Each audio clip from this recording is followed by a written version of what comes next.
Hi everybody, it's Geezer, and we're going to be doing something a little bit different in this episode. Something to do with Xenon 2, which is a game that I absolutely detest.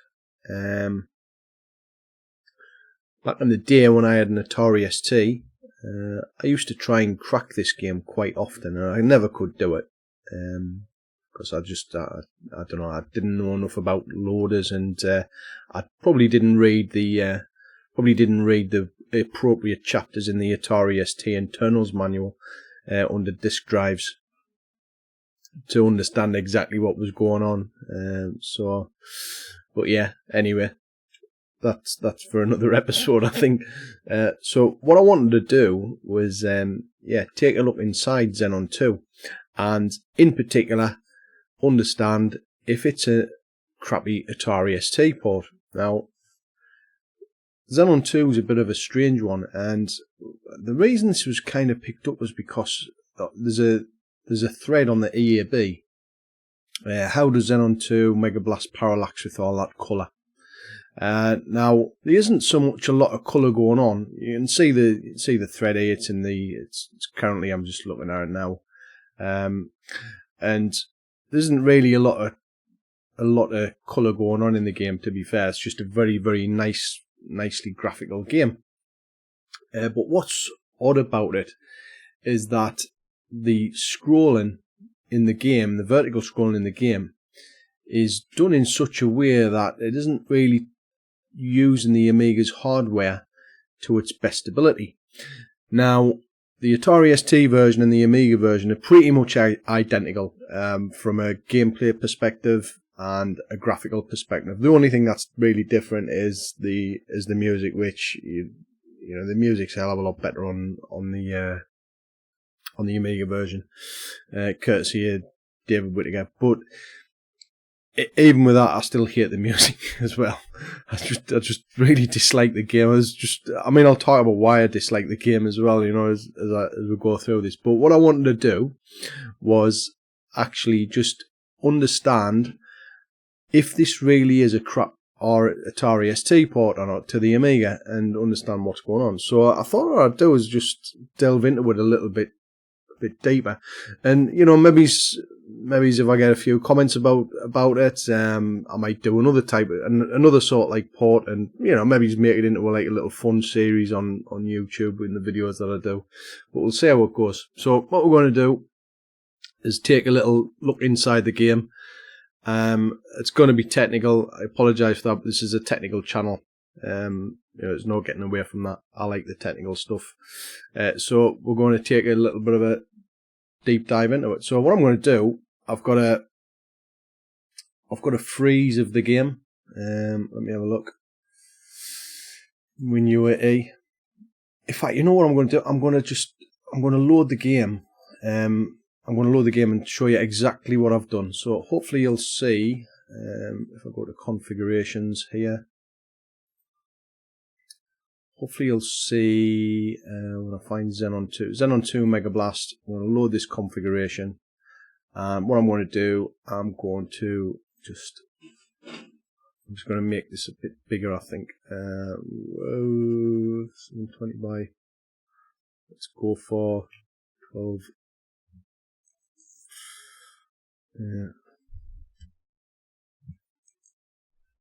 1280 by 124, and we will just check this. I'm not absolutely whiz with the WinUAE interface. I find it a little bit intimidating. Yeah.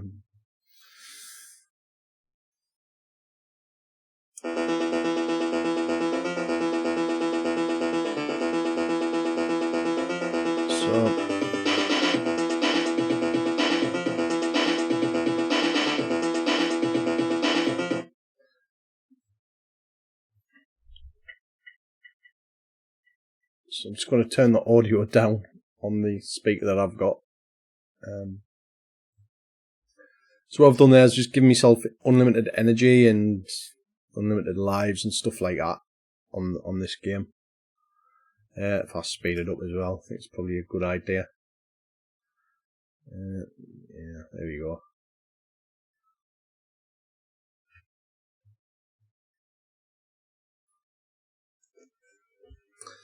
So yeah, there's Xenon 2 running, and apologies, this is going to be like such a small window, but nothing we can do about that. So what I've done, I've created a little patch, and I'll just show you what it looks like.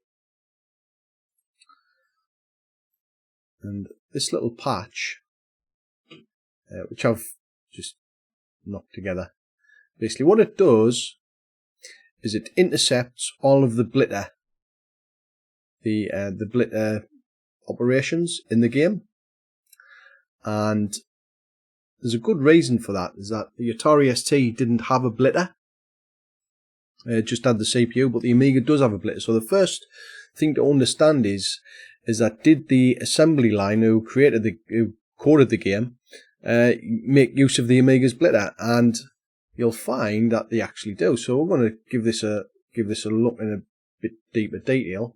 Okay, and the way to do that, if you press Shift F12 and go into WinUI's debugger, what we can do is let's have a look. Find address. If we go find address, DFF 058, which is the blit size register, and we start at 0 and go to 0.5 mega chip RAM, we'll find that there is a lot of writes to blit size register, which is DFF 058. So Xenon 2 is actually using the blitter, as we can see here, which is a bit odd. Now I didn't actually, funny enough, I didn't see these ones originally.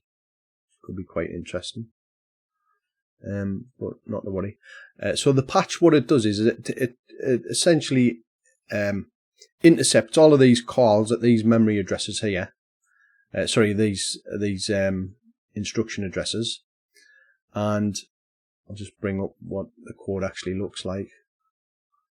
So you'll see that patch 1 I'm setting to a GSR at 1832. I'll just bring that up. So we should say 1832. I'm doing a jump to subroutine instead of a move to D1 into the blitter, and then what I do is I'm basically telling that to go to patch 1, and patch 1, what it does is it effectively just waits for the mouse button and sets the background color to grey. So whenever this is going to write whatever the contents of D1 into the blit size register, I'm going to get the screen going grey, and it's going to wait for the mouse button. Now there is a problem here with doing this, and the idea is that whenever the blit is used, I need to see what's actually going to happen on the screen.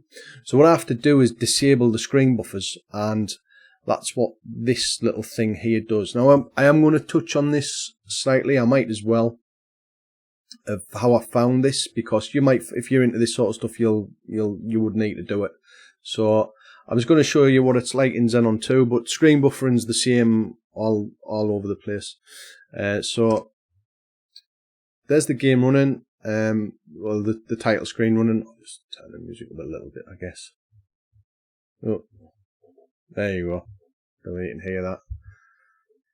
But what we're going to do is we're just going to WinUI again, and we're going to type C and look for where the copper list is. Now the copper list is currently sitting or pointing at 1038. So to disassemble the copper list, we're going to look at 1038. And 1038 says, right, set the bit plane registers to 44,000, and then 44028, and then 44050. So this looks like a standard 320 by, well, we don't know what the size of the screen is, but I suspect it's 200 pixels or 192 pixels. I think it probably is 200 pixels in size with 8 pixels on the bottom for the score panel. But through trial and error, what you'll find is that 1018, I believe it is, that memory address.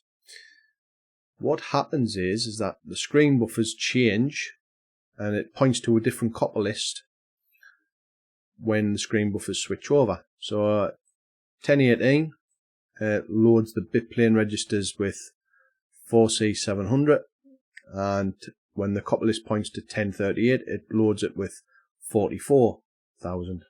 So the two screen buffers are located at these two addresses here, 44,000 and 4C700. That's where they are.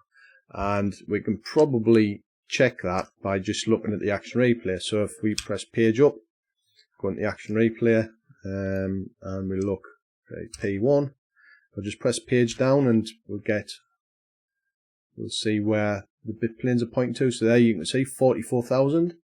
And if we just move down, you'll see the other screen there is at 4C. It's at 4C700. I can tell that. So what we've got to do is just switch these round. So we need to find out how to do that. So what I'm going to do is I'm just going to, because we know that it's changing the copper register every frame, we're just going to set a breakpoint on the copper register. So we'll say set up a watch point on memory, DFF 080, which is copper 0. We're looking for a word write.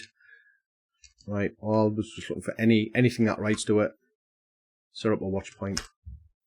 And there you go, it's found it. So we've got to move DO to DFF 088, but it actually broke at this point here, which is 2070.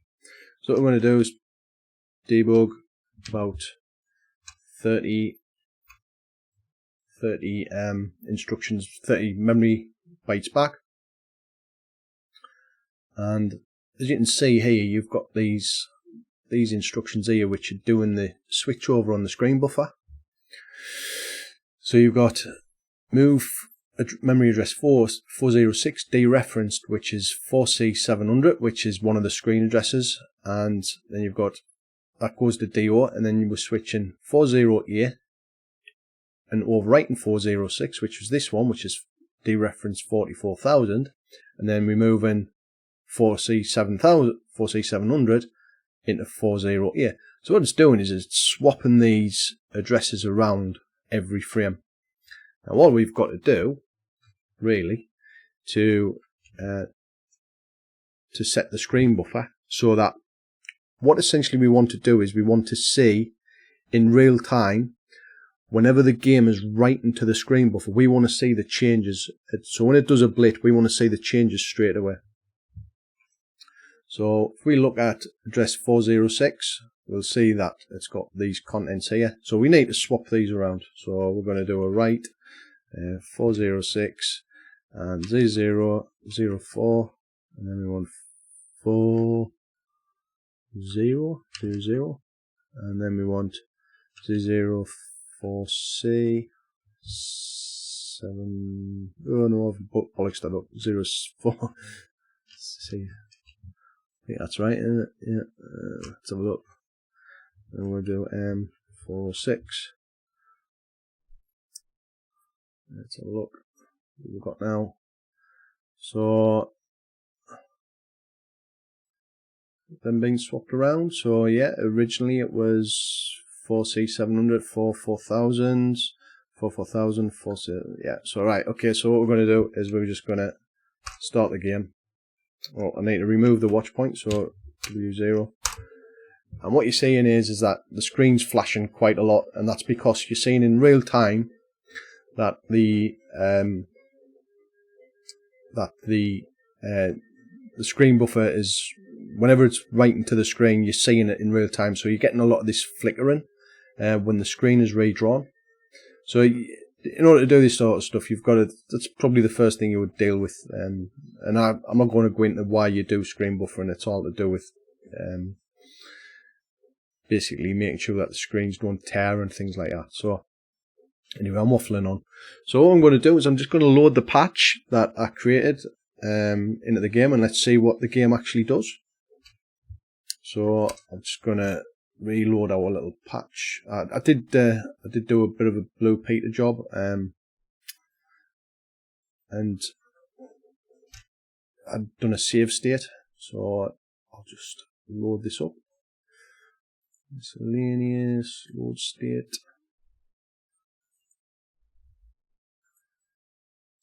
What I'm going to do is just load the patch using WinUAE. So we do capital L, C:/WinUAE/X4. I think I've renamed this one, and we're just going to load it to 77,000 in memory.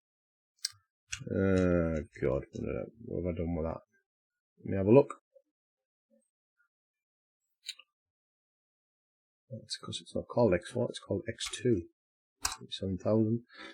Okay, and go 77,000. So it's reset the game. Screen buffer's off. So I'm hooked. I've got all the blitter registers hooked. So the game's going to pause when the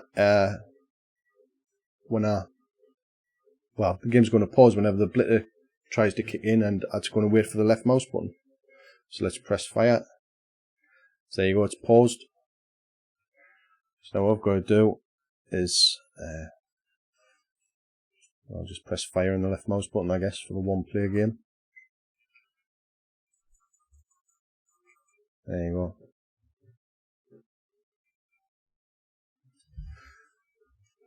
So there you go, it's kicked in, and what I'm going to do, I'm just going to press the mouse button a few times.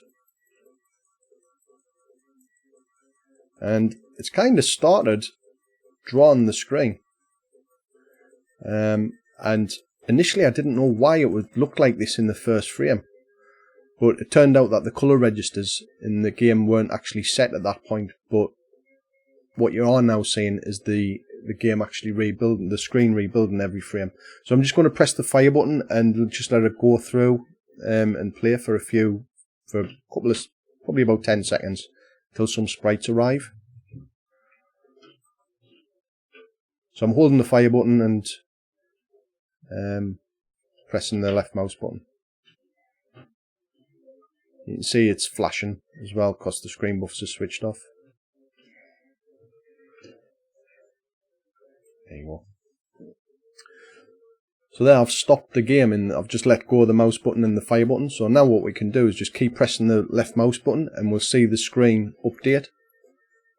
And there you go, that's the start of what the game does. So the first thing the game does is uses the blitter to actually draw the background. And now, you don't know if you can hear me, but I'm pressing the left mouse button there now and it is drawn every single tile in the foreground of the game, which is just ludicrous, really. Yeah.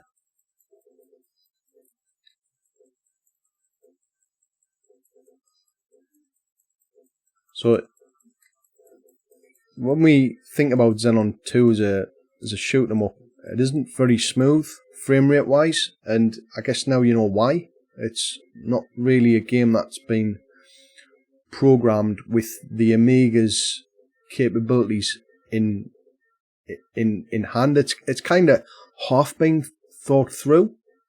There's a much better way to do vertical scrolling than this, so it's going to just complete that, and then you'll notice we haven't got any Starfield on, and there you go, it's put the Starfield on. That is drawn with the CPU, not with the blitter.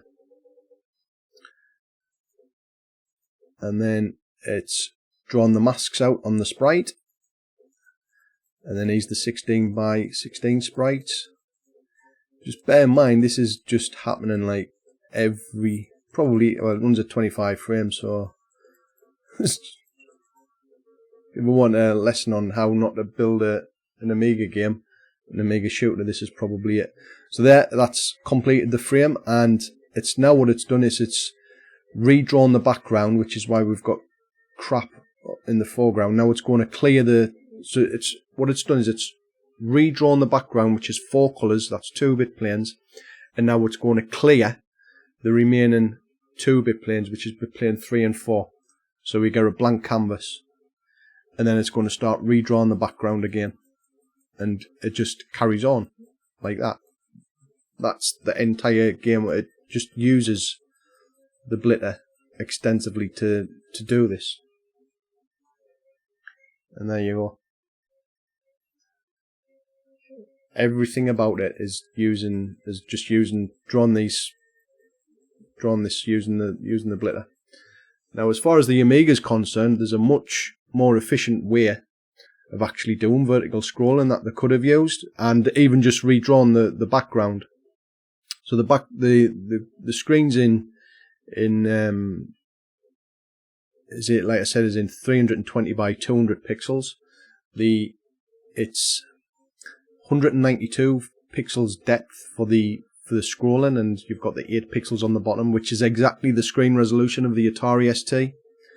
So my verdict, is this a lazy Atari ST port? I have to say yes, it is. It's a lazy Atari ST port. They've known something about the Amiga, but if they'd implemented the version on the Amiga properly, the game would be a hell of a lot faster.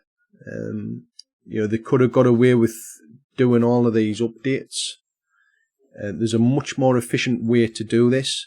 The actual writing of the background, the background parallax, that's tricky, but all things considered, it still would have sped up the game if they just properly used the Amiga's hardware.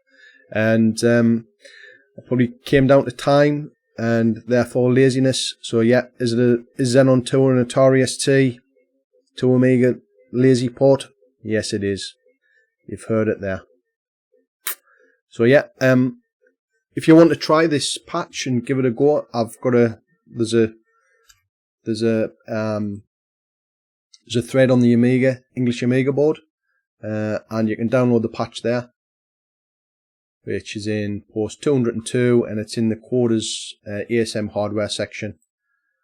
So there you go, it's currently in there. That's what it looks like. Started by Sterile 707, and there you go. I hope you enjoyed it. If you want me to do more of them and deep dive even further into the games, just let me know. I find these quite fun to dive into. But if you like them, let me know in the comments. So yeah, I'll see you in the next one. See you later.